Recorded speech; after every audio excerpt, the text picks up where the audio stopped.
رمضان سے پہلے زکوٰۃ دینا ضروری ہے۔ اگر کسی نے رمضان سے پہلے زکوٰۃ نہیں دی تو اس کے روزے قبول نہیں ہوں گے، عبادت قبول نہیں ہوگی۔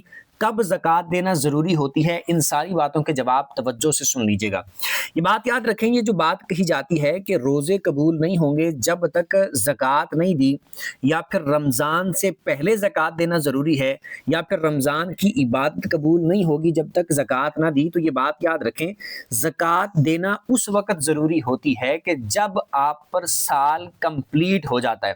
مثال کے طور پر اگر کسی بندے نے رمضان کے مہینے میں پچھلی بار زکوٰۃ دی تھی اور اب اس کا سال اب رمضان کے مہینے میں پورا ہوا ہے، تو اس پر اب یعنی رمضان کے مہینے میں ہی زکوٰۃ دینا ضروری ہے۔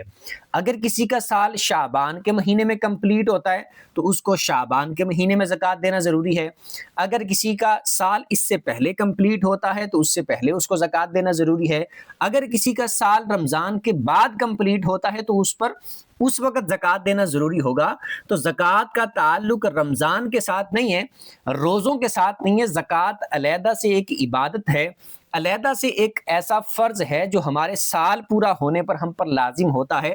جب بھی وہ سال کمپلیٹ ہوگا تو زکوٰۃ دینا ضروری ہو جائے گا، وہ چاہے رمضان سے پہلے سال پورا ہو، چاہے رمضان کے بعد سال پورا ہو۔